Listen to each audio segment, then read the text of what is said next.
Part 1. The Whisper in the Frost.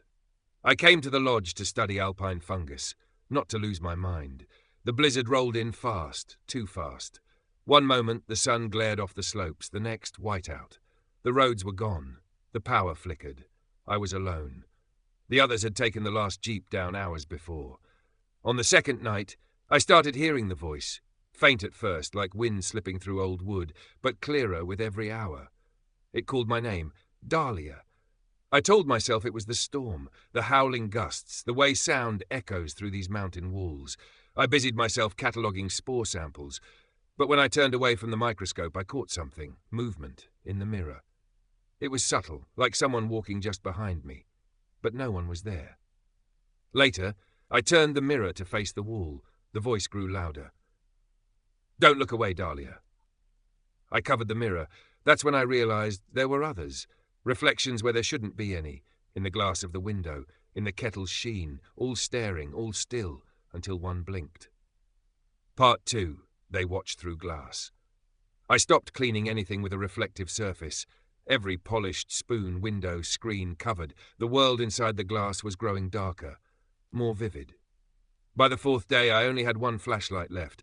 The generator coughed itself to death the night before. The cold crept in, sharp and slow. Ice crystals formed along the corners of the windows. Still, I wouldn't dare scrape them. The reflections had begun to mimic me, not just my face, but my movements, my breathing. They were perfect, too perfect, until they weren't. I raised my hand. The one in the kettle lagged. I blinked. The mirror, Dahlia smiled. I didn't. The whispering became a chorus. "Let us out! We're so cold! Let us in!" I tried smashing one with a hammer, the bathroom mirror, but instead of shattering, it splintered like skin, wet and fibrous. A pulse beat beneath the silvered surface. Something moaned. When I backed away, my reflection stayed still, then tilted its head. My flashlight died. I screamed. In the silence, I heard footsteps from inside the wall. Then the mirror spoke again, in my voice. "That's not the only place we live." Part 3. The Window Beneath the Skin. By the time the sun rose, if it ever did, I'd barricaded the bathroom with furniture, sealed every reflective surface with duct-tape tinfoil or frost-smeared cloth. But something had already gotten in. I could feel it behind my eyes, flickering in my vision like a glitch. I'd catch glimpses of things not here, shapes moving where no light reached, and always my reflection, watching. I stopped sleeping. Couldn't risk it. They came closer when I slept. I opened an old biology textbook to calm myself. On the page, in the gloss, was a single handprint. Not mine. I threw it into the fire. The walls creaked all night, groaning like something was crawling through them. I held a fire poker and waited, heart galloping. When I looked in the microwave's black screen, I saw something worse than my own face. I saw a version of me, whispering to someone behind her. Something tall, wet and wrong. It saw me back.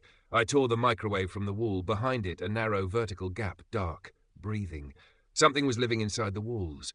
No, not something. Me. Another me, with eyes like polished obsidian, whispering, "You're the reflection, Dahlia. I'm the original." Part 4. The Mirrorbone Gate. I found a journal in the attic, bound in cracked leather, pages crisp with age, written in quaking, terrified script. "Reflections are not copies," it read. "They are cages for the things on the other side." The author, Dr. Nathaniel Kress, had lived here in 1912, a physicist, obsessed with symmetry. His notes spiraled into madness.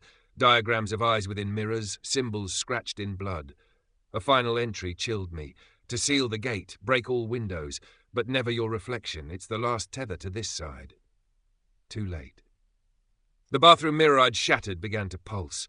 From its cracked face, something oozed through, a glistening, boneless thing with hands like wet marble. It crawled across the ceiling, whispering with 100 mouths. I ran. It didn't follow, because it didn't need to. I saw myself in the window, eyes solid black, smiling like a child discovering fire. I wasn't breathing, but she was. She waved, then slammed her forehead into the glass. It didn't crack, but mine did. Blood ran from my nose, my ears. Then I heard it again, this time inside my skull.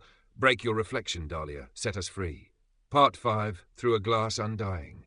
I stared into the frost-glazed window, heart hammering like a trapped animal.